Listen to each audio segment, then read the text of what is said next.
But she's going to talk today about the left-right coalition that we believe is necessary to fight Common Core and to fight harmful educational policies. And that sounds kind of shocking to say that we want to form an alliance with the left. If you read my announcement today, I kind of played up the caricature a bit to sort of make the point that, yeah, that seems kind of strange. Why would you want to do that? Is there anything about what they're saying that we should be listening to? Well, Kirsten has kind of pioneered something that I don't think anybody else has done. She's taken those opinions from informed people on practically all points on the political grid regarding education, especially Common Core, and pulled them together in one compendium. And she's done so under the auspices of her new publishing company, Resounding Books. And the book is this one, Common Core, Common Ground on Common Core. And my mouth is getting dry, so I'm not going to read the subtitle. It's not that long, but it's pretty long. Anyways, you know her probably as the organizer of the Wisconsin 912 Project. I found out about her because of some of the things she was doing back a couple years ago that I thought were crucial. The things she was doing to oppose, I got to say this, I'm sorry I'm going over, but this is really important. The things she was doing with the 912 Project regarding the Obamacare exchange, this was at a time when virtually every Republican assemblyman voted for it. And it went to the Senate. And about the only organized resistance I found was Kirsten's group down in Madison, the 912 Project. And thankfully, through Frank Lassay, then that resistance was developed, and eventually it was stopped, and Governor Walker even returned that money to develop the state-based exchange and so on. So I have a very high view of Kirsten from that experience alone, say nothing about a few other things that I shouldn't go into. So anyways, she's been here a few times. I'm welcoming her back again, and so join me in welcoming for the third time. Thank you so much. It is really lovely to be back here with all of you. I really think of the Fox Valley Conservative Forum and the folks up here in Appleton and the surrounding area as my second grassroots family. Wisconsin 912 obviously is my first, but you guys really are my second family. So thanks for welcoming me back for the third time. I'm delighted to be here. You're going to grab the microphone? I should be. I guess. Do I need both of them? Yay. Is this on? Yeah. Yay! Okay. Well, all right. Then I can do both. There we go. I just want to make sure I'm not providing feedback for people because I'm being recorded and they need to be amplified. Again, I'm just delighted to be here with all of you. As David told you, I started my own publishing company about a year and a half, or getting close to 2 years ago now, Resounding Books.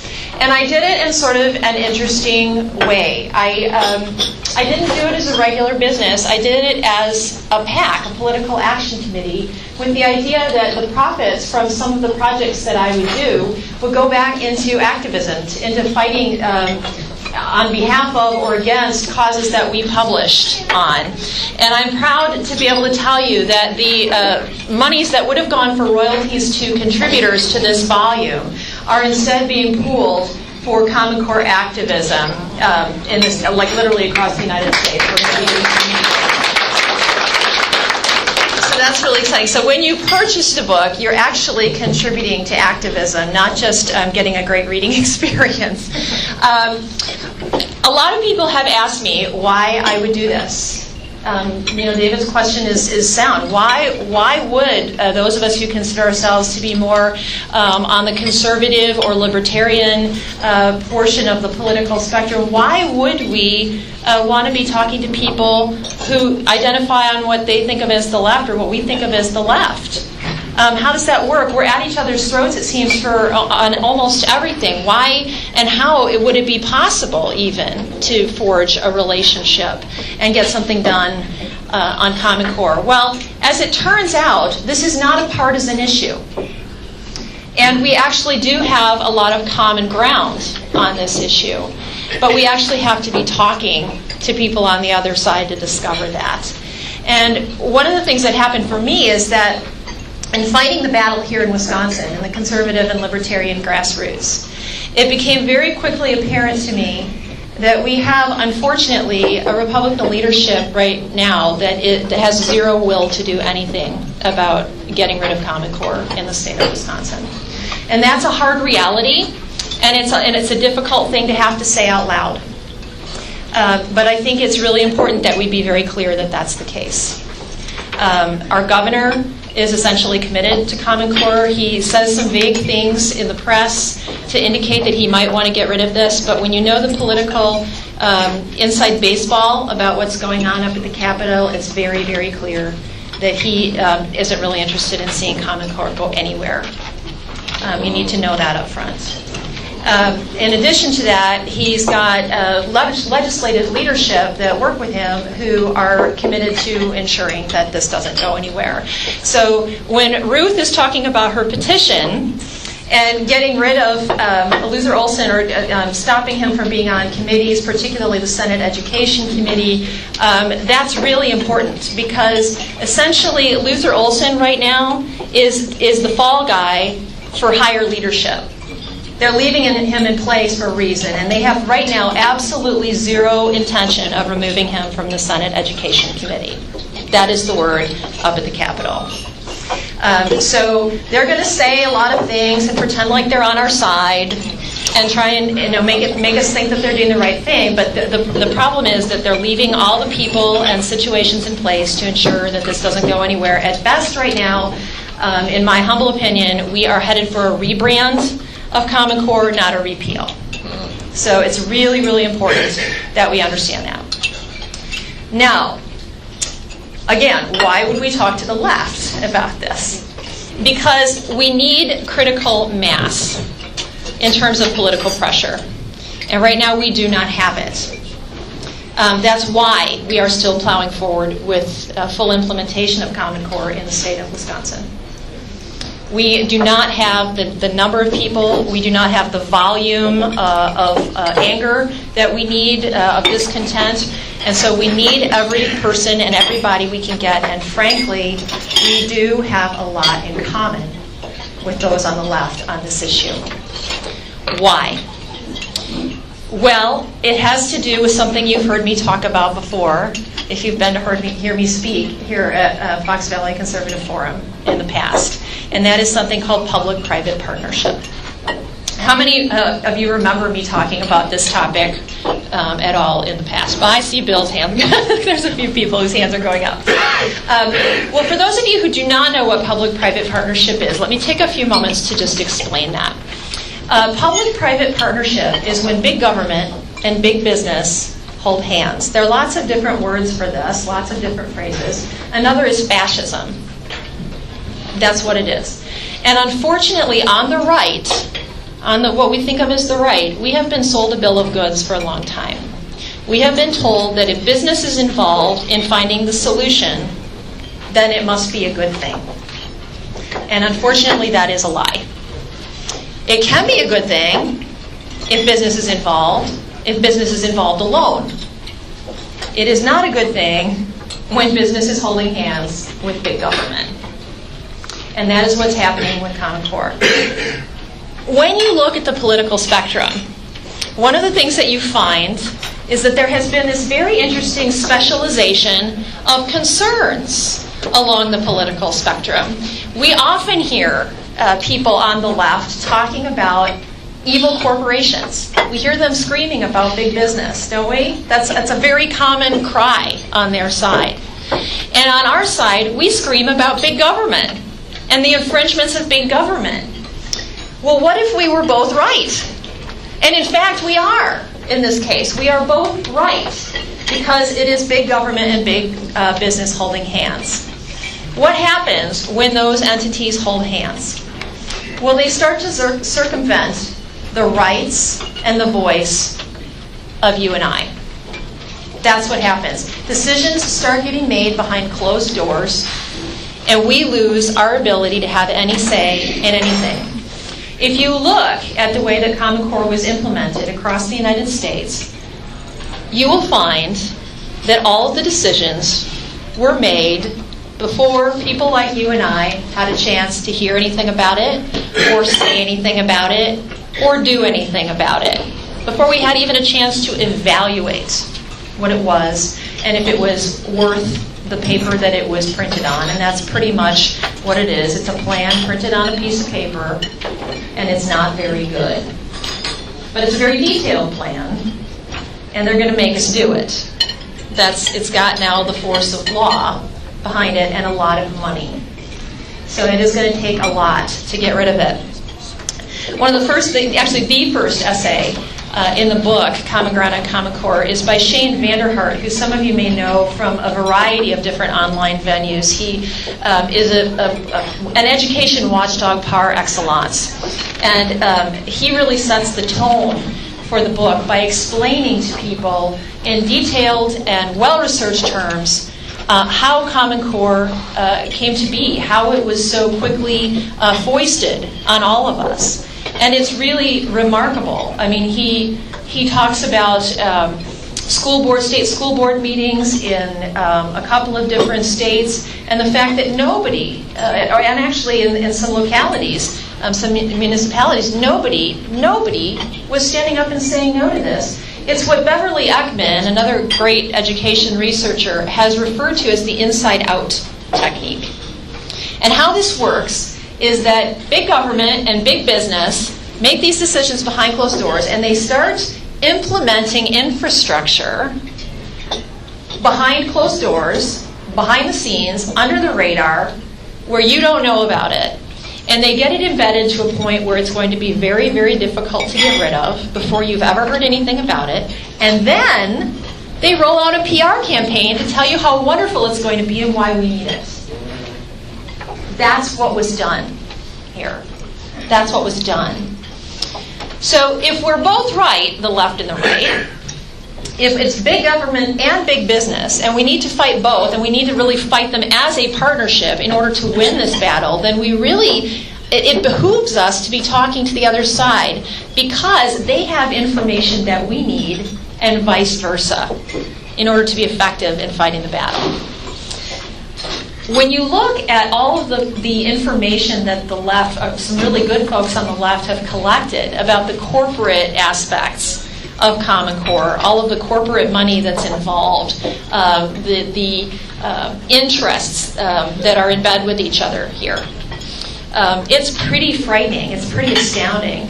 But I don't think we would know that as well unless we were listening to what they had to say.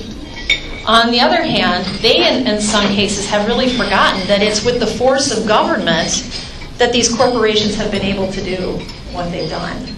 They are leveraging public policy in order to make this happen. And so when we start partnering up and sharing information, all kinds of good things can start to happen. Now, does that mean we're going to agree on everything? No, it doesn't. And the preface to the book makes it very clear that we're going to have some very, very hard discussions with one another. Because just stopping Common Core isn't the end of the story. We have to figure out what else we do in order to have real education going on in this country. So there are some hard discussions ahead. But if we're honest with each other and if we're building relationships of trust with one another, it becomes infinitely more possible to have those discussions and have them be productive. Now, I know a lot of you in the room are probably still saying to yourselves, but Kirsten, really? I mean, how possible is it to have these discussions? How likely are these friendships to last? How sincere could they possibly be? It's a legitimate question. But I'd like to tell you a couple of stories, a couple of personal stories that I think illustrate that it is very possible. About a little over a year ago, Jeff Horns, who some of you also know, Jeff is another activist in the Madison area. Jeff Horn and I were told by a mutual friend that we should think about meeting with a new dean of education at a local college, a local private college in the Madison area. He had just been hired, and he was also one of the co-founders of something called the United Opt-Out National, which is an organization essentially on the left that helps parents opt their kids out of the Common Core tests, the high-stakes tests. And just incidentally, what do I mean when I say high stakes? I mean that teachers' jobs, their livelihoods, are dependent on those tests. And unfortunately, with Common Core and No Child Left Behind, some of these other reform initiatives, we are teaching to the tests. So we're not really educating children. We're not even really evaluating what they're learning. What we're doing is creating a system by which we can penalize teachers. This is not real assessment of education. So Tim Slacker is one of the co-founders of United Opt-Out National, and again, a new Dean of Education at this local private college in the Madison area. And Jeff and I said, well, okay, we'll talk to anybody. And so we went to have coffee with Tim. And we didn't know what to expect. We had no idea. And I think we were a little nervous. I'm quite sure Tim was probably a little nervous to show up at that meeting. But we sat down and we had coffee together, and the most amazing thing happened. We found out that we liked each other. We had an amazing conversation, and we found out that we agreed on a ton about what real education could be and should be and what it would look like and how we could even get there. He's very pro-public education. I think that there are lots of different ways to get where we want to go. So that's not my only route there. In my opinion, again, there's lots of different ways. But we had a fundamental agreement about what real education was. And it was not anything that was associated with Common Core. So that's a huge start, just to know that. And to find out that you like somebody, not just as a potential colleague in an initiative, but also as a person. Because you need to like people, really like them, if you're going to work with them over the long haul. That makes things a lot easier. So the next meeting that we had with Tim, he brought a friend. He brought one of his colleagues from this little college, a guy named Jen Hopkins, and we found out we liked him too. And he liked us, and this little group started to grow. And it was pretty exciting. And when I decided that I was going to do this book, they were the first two people that I went to and said, would you contribute something? Because I knew that they would feel strongly and that they would have something important to say as educators of educators. And that's what they are. And a huge part of our problem is in the schools of education. They make the point in their essay, their dialogue, that essentially the ability that we have to talk about education, how we talk about it, has been very, very limited. That we don't even really have the freedom to say, or educators in particular don't have the freedom to say what they want or what they think or what they feel about what's going on in education and what it should be and what it shouldn't. So that's very interesting. And then I started gathering other people to be in this book. And it was the most amazing process that you can possibly imagine. I have conservatives, I have social conservatives, I have libertarians, I have voluntarists, I have objectivists, I have people who identify as radical leftists, I have people who identify as moderate Democrats. It really is everybody that you can possibly think of in this book, and they all fundamentally agree that Common Core is bad and it's got to go, and that it is worth talking to, quote unquote, all the wrong people in order to make it happen. One of the other women that is in the book is a professor at a little college out in Maryland. And she is one of the most hopeful examples that I can think of the kinds of friendships that can be formed as well. Morna McDermott is her name, and I have come to just really love and admire Morna. She's very, very pro-public education, is a real fighter on that issue, another member of United Opt-Out National, founding member. And she, this is the problem. We haven't been talking to each other. We don't know who each other are. We haven't known. We've been purposely pitted against each other. And who does that benefit? It doesn't benefit us if we're not talking to each other. It benefits the people in Washington. It benefits the corporate partners who are pushing Common Core. It benefits the people in Madison who don't want to bother with this or don't want this to go anywhere. That's who it benefits if we're not talking to each other. It benefits all the wrong people. It does not benefit us.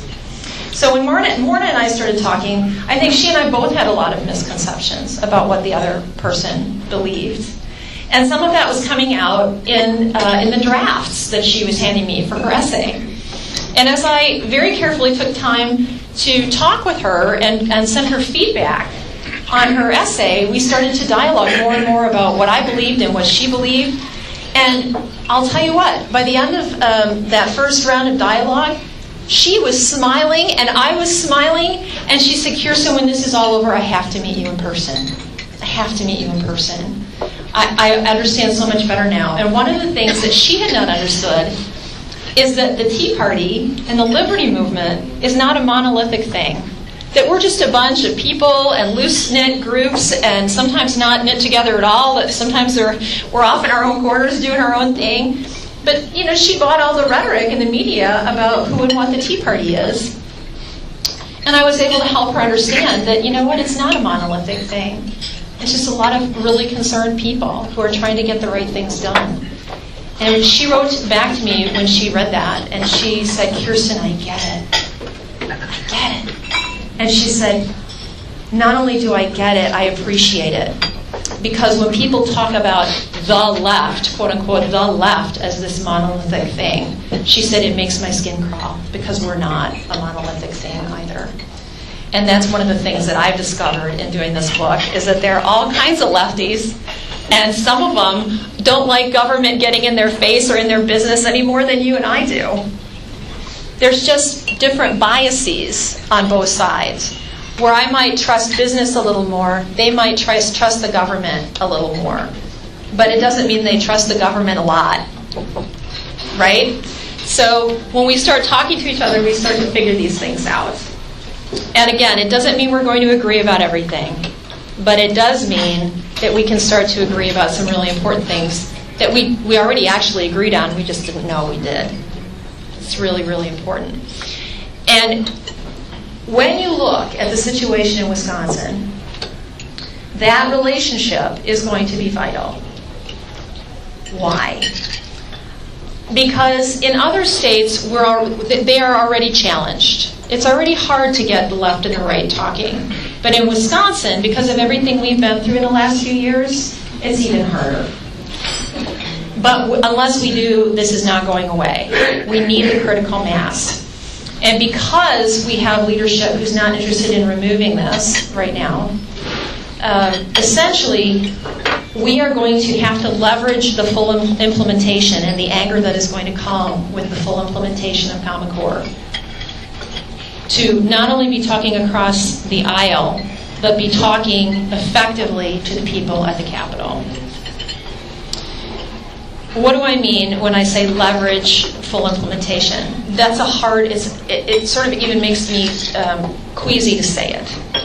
It's a little bit along the lines of what Rahm Emanuel said, never waste a good crisis. This is the situation we're in. Implementation is happening as you and I speak. We tried over the last year or year and a half to get our legislators and our governor to listen. We pointed to New York and to Kentucky where this mess has already gone in. And we saw the screaming, and we tried to point out the screaming, and we tried to point out the disaster that was going on with kids and teachers and parents and taxpayers in these other states where early implementation had been embraced. And we sent open letter after open letter after open letter. Some of you may have seen some of them. They were all released to the news wires. It didn't do a bit of good, except for one thing. It did finally get us, one of the things that it did help to get us is a set of public hearings for the first time on Common Core in this state, which had not happened previous to that. So we were able to make some headway on political pressure. We were able to get some things done, but ultimately, after those hearings, what happened? Nothing. Nothing. They basically just felt like, okay, well, we've given you what you wanted. You know, we've had a series of hearings, and now we're just going to plow forward. That's what they did. And every bit of helpful legislation that we possibly could have gotten passed was quashed by legislative leadership. And Luther Olson was sort of the linchpin in all of that. They used him pretty heavily. Well, as implementation goes in here in Wisconsin, we are going to see the kinds of things that have happened in New York and in Kentucky.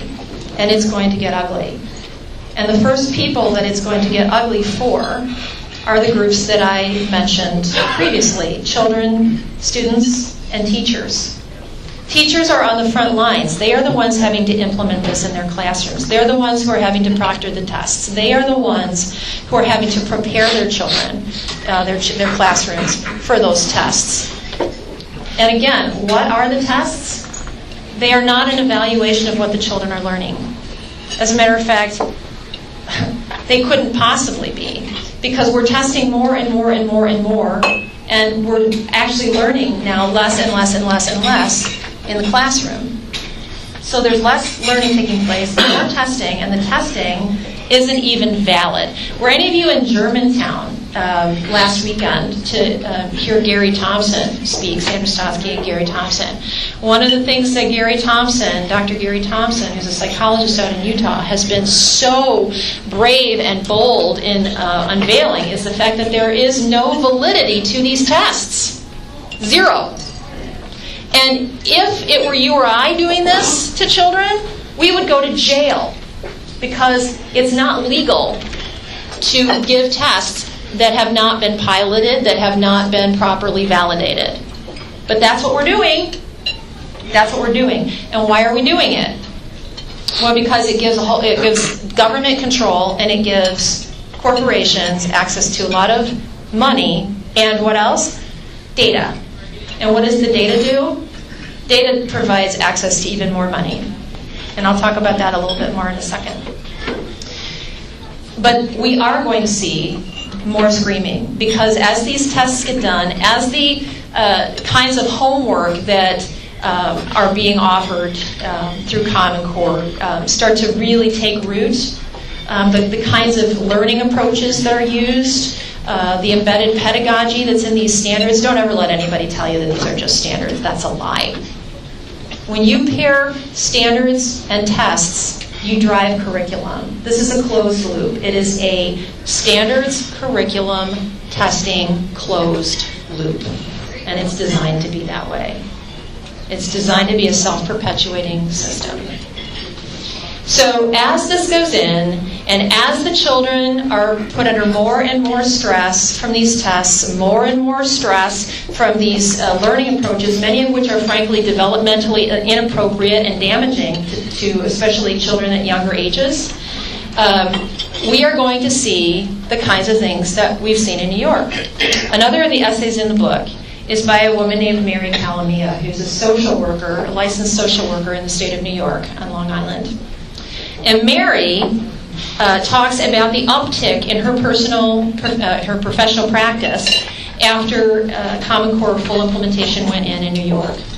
And the kinds of things that she talks about, the things that she started to see, will break your heart. Literally break your heart. We're talking about children cutting. We're talking about children having to sleep with their parents again because they're so uncomfortable and afraid. We're talking about children wetting the bed. We're talking about children not being able to get through class periods. I mean, it's really difficult for these kids, what is going on. And when you pile on top of that the fact that teachers are literally being told now what they will teach and how they will teach it, there is no escape.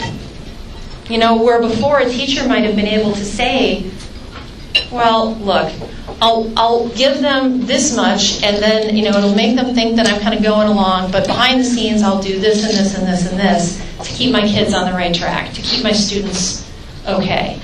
They can't do it anymore. There's no room. There's no wiggle room.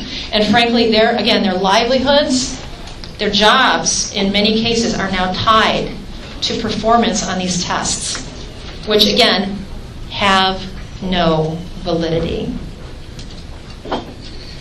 So kids are going to start screaming. Parents will start screaming when their kids start screaming. Teachers are going to start screaming. Right now, there's a lot of teachers in this state who aren't yet screaming for one of two reasons. One, because they're afraid, because their jobs are now tied to all of this. And it makes it very scary to speak up.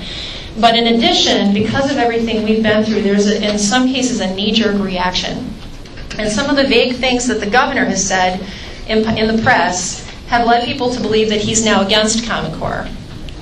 And they don't know the inside baseball. And so for them, it's just straight reactionism. It's just, okay, well, if the governor is, against this, then I'm for it. There is some of that going on. And it is difficult for us. Where, again, it would already be difficult to get left and right talking in other states. It's going to be more difficult here, but it has to happen, and it is starting to happen. And I believe that as the pain level rises in this state, people are going to be more and more willing to do that. So we know where we are in Wisconsin. We know where we need to get to, which is to get Common Core gone. It has to be gone. It can't be a rebrand. It has to just be gone. There's no fixing this thing. It's got to go away. Well, how do we get there? Again, we have to start talking to each other, but how do we make that work if we're not used to talking to people on the other side?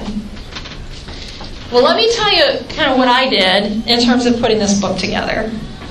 I made a conscious commitment that I would strip partisan language out of the book, out of every single essay. And when I approached authors, I said, here's my idea.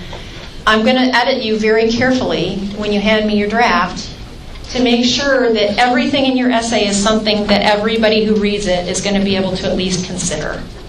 They may not agree with everything you say at the end, but they will at least give you a fair hearing. And that's what we did. Every single author in this book was willing to submit themselves to that kind of editing. And it's not that you can't tell where some of these people stand along the political spectrum. You can. Some of them it's very clear.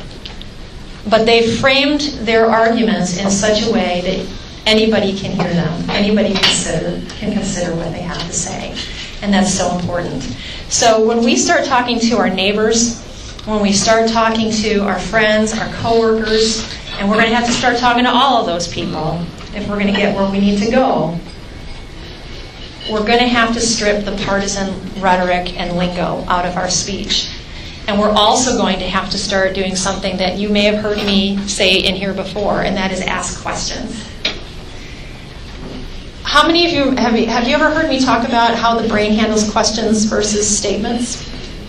This is a really important point, and it's very valuable for any conversation that you would ever have, not just with somebody on the other side. It could be important with your spouse or your child.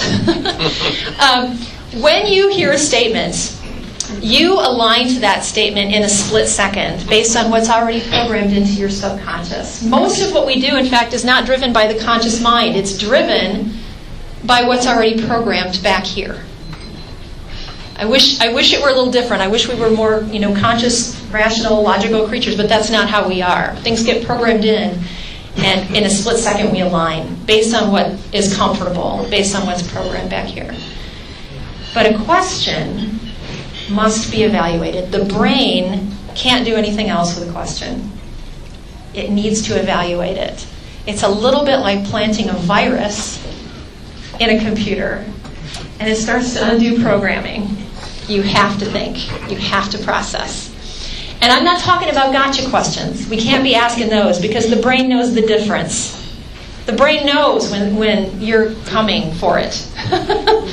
It needs to be a conversational, legitimate, honest, open question. When I started talking to Morna, for example, one of the questions that I asked her is, can you tell me your definition of social justice? Because she's a big social justice person. I said, help me understand your definition of social justice, not what the media tells me, not what the corporatists who are pushing Common Core tell me, not what government tells me. What is your definition of social justice? And she explained it to me. And while I don't necessarily agree with all aspects of her definition, in terms of whether I would jump on board that train, it was a lot less offensive to me, her definition of social justice, than anything that has been coming at me from anybody else. And I thought, wow, I can at least respect why she would want to go down that road. So it's understanding and trust that we're building. Again, we don't have to agree with each other about everything. That's not the point. But we do have to create a foundation for dialogue and for partnering together. And in this fight, we are going to have to be committed to each other. And it's really hard to be committed to each other if you don't have a relationship of trust. If you don't take the time to get to know people and get to like them and understand them, even if you don't agree. I mean, look, I don't agree with my sister about everything. I don't agree with my dad about everything. I'm sure as heck not going to agree with my neighbor or a coworker about anything, and I'm definitely not going to agree with somebody on what we think of as the left about everything. but I can agree with them about a lot if I just have a conversation. Again, we've been pitted against each other. We've been told that Common Core, because business is involved, is a free market solution. Is that true? No, it's not even vaguely true. They've also used social justice against the left. They've used that term. And it's basically what they've done, the people who have forged this relationship, is they've sold out the entire political spectrum for their own gain. Their own gain of power and their own gain of money. And who's at the center of that? Who are the pawns in the middle of that? Again, children. Those are the primary pawns in this game, and that's ugly, and it's got to stop. I am willing to take questions if anybody wants to throw any out to me. Yeah, go ahead. What big businesses are behind Common Core? The largest single contributor, the private single contributor to the Common Core, the development and advancement of Common Core state standards, is the Gates Foundation, the Bill and Melinda Gates Foundation. And Microsoft has a huge stake in this. Why does Microsoft have a stake in this? Anybody want to render a guess? Software. It's software and hardware. Yeah, absolutely. They do both, but primarily software. And there's a lot of money to be made on the 21st century classrooms and the testing apparatus and the testing software and all of this stuff, the IT infrastructure. Doesn't Bill Gates still own a little Microsoft stock? I think he probably does. Cisco is another big stakeholder in this. They've been pushing it. IBM is a huge pusher of Common Core. There are a number of technology companies. Also education-related companies. So Kirsten, which owns something ridiculous like 90% of the education textbook market, and a lot of the software as well. Go ahead, Bill. Question: How do you counter the discussion at every point when people say, "Well, shouldn't corporations be allowed to be involved in their local community and helping their local schools?" Because that's, I think, a lot of times what people will counter with. How do you do that? Well, I don't have any problem with, for example, the idea of businesses being involved in what kids in their community can learn, but I don't want those decisions being made behind closed doors. I don't want government and business partnering to make those decisions. I want an actual representative process going on via which you and I still have full control of the process. It has to be transparent. It has to be representative. Yes, go ahead. Yes, when I go down to the Capitol with my partial list of grievances against the Obama administration, and the crazy Capitol singers are out there, and I get to talking to them and everything. The whole Madison crowd, we get talking about the Bilderbergers and the Illuminati. Some of my things, I hate it when they agree with me, but it's a good way to, like you say, you got to talk to them. Yeah, I mean, and there's... we end up agreeing about a lot of things, Right, absolutely. And I do think that public-private partnership is at the root of a lot of the big problems that we have today. When you start looking, healthcare, what's the Obamacare exchanges, that's an unholy relationship between business and government as well. What about, things, go ahead. Go ahead. Oh, I'm sorry. No, that's okay. I saw your hand, so I'm not going to blather if somebody's got a question. But there's a ton that is going on that is actually rooted in public-private partnership, that are things that are causing us big problems. Right here, in our state, I can think of several of them. We've talked about Green Tier in this room before. That's public-private partnership. I can, point at the Wisconsin Economic Development Corporation. That's public-private partnership. There's a whole bunch of them. Yeah, go ahead. I think one of the biggest problems about everything that we discuss in the arena of politics and businesses, we never use anything other than politically correct language. Public-private partnerships, that sounds so nice, but it's actually fascism. It is. It sounds nice. Yeah. Everything, when you get it down to its essence, that's the way you're voting. Absolutely. Yeah, absolutely. I think the reason that I find public-private partnership to be such a valuable term as I talk to people, and you're right, it does sound kind of nice and less horrible than fascism, is that it does get, in sort of a word picture, at the two sides of the partnership. What's really, who's shaking hands to make things happen. And I think when you're talking to people on the other side of the divide along the political spectrum, that tends to be very valuable. So you can say, look, yeah, you're totally right. The corporations that are involved in this are in the wrong. They are evil. They're being evil. But look at how they're doing it.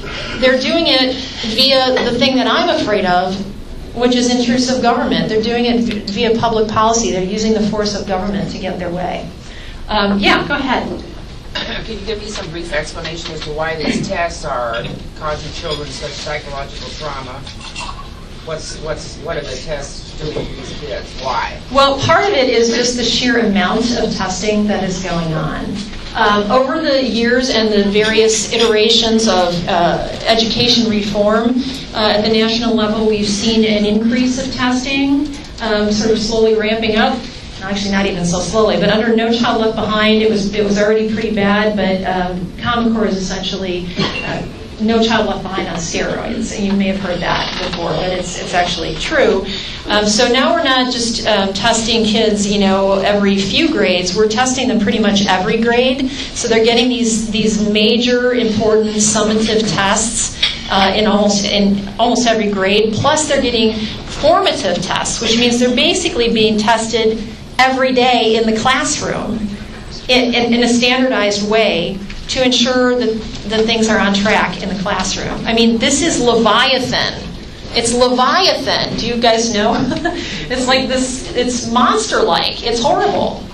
It's got so many tentacles, and it just doesn't stop. Yeah, go ahead. Are there any conservative organizations that are really fighting Common Core, or conservative businesses that are fighting? I don't know of any conservative businesses that are fighting it so much. I mean, I know plenty who are, all on board, and frankly, Wisconsin Manufacturers and Commerce, which is one of our most powerful trade organizations in this state, is fully on board and put out a press release, I believe, in February, saying that they embraced and endorsed Common Core. Endorsed? Yes. Mm-hmm. Yeah. Mm-hmm. Go ahead, Ed. I'm not sure this is going to be a question as much as a statement for you to comment on. Tony Urso got a hold of me yesterday and asked me to do a press release, which I'm going to give to you shortly.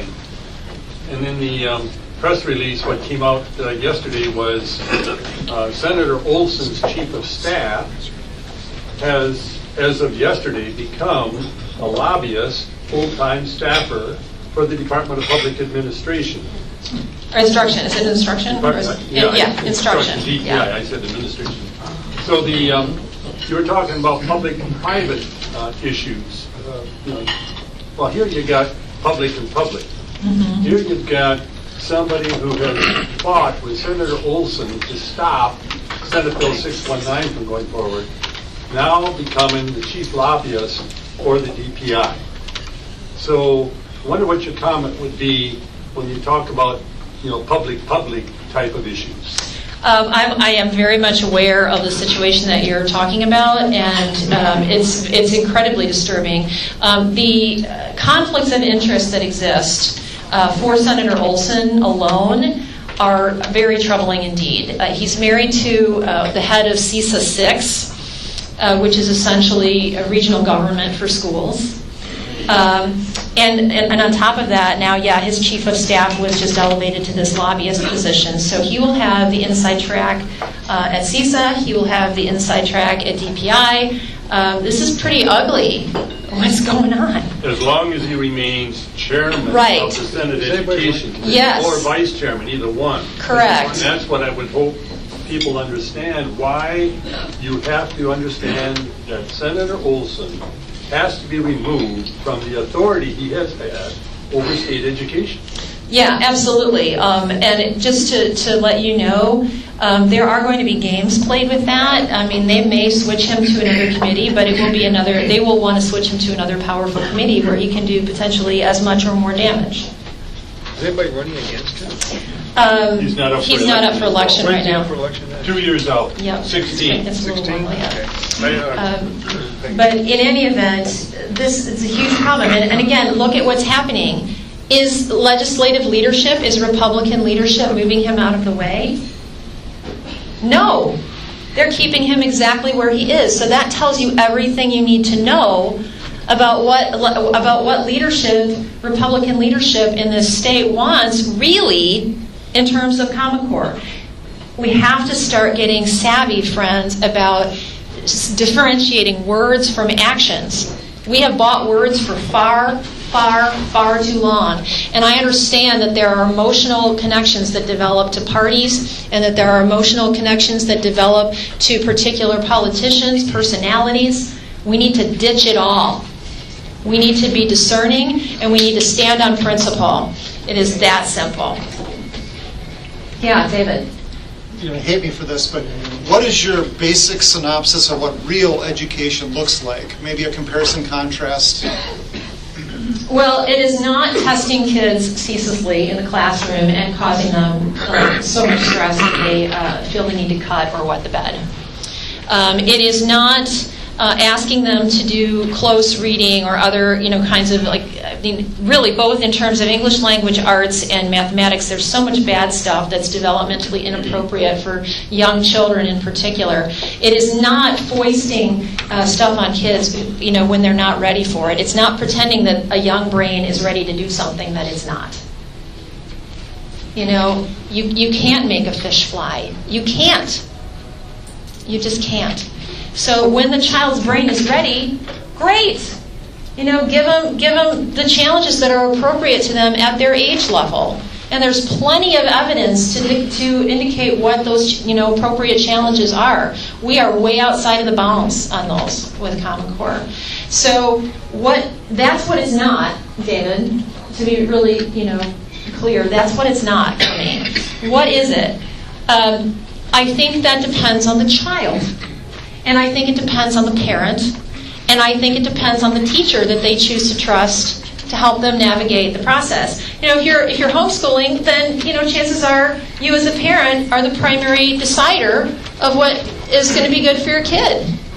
If you are in a position where you can't homeschool and you've got to put your child in a public school or a private school, then gosh, you still should have a ton of say as a parent. You should have, frankly, all the say as a parent about how your child learns. You, as Gary Thompson has said, are basically the CEO of your kids. You know them better than anybody. You know how they're going to learn. Not every kid learns the same. Another essay in the book is by a woman who has 2 children. One of whom has learning differences. And she talks about what this is going to do to not all kids, really, but in particular kids with learning differences. And it's going to essentially, emotionally and psychologically kill them. It's going to damage them profoundly. So what are we doing? Are we allowing other people to dictate how our kids learn? Or are we going to stand up and say, no, we are the masters of how our children will learn. We know them better. We are in the best position to determine how they learn, when they will learn, what they will learn, and frankly, to protect them in that way and give them the best possible educational experience and the best possible future going forward. So. You got one more. Kirsten, there are flyers from the Germantown rally back there. The rally will be put on the website. It isn't there yet, and there's more information for anybody that didn't attend the rally, who's still interested in learning more about Common Core. Pick up one of those, and please sign the petition to take Luther Olson out. Absolutely. Let's send a message to leadership in Madison. We are not going to be content with the status quo. They've got to go. And thank you for all your work on that petition, Ruth. Let's give her a hand for that.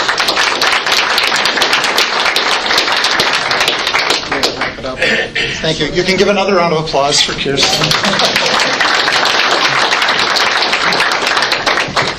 It was a little bit of a loaded question because I was thinking of the last essay in the book, which I had skimmed ahead and read, Marcia Enright or something. Yes. So, if you want a fuller answer to my loaded question, read that essay. It's really good.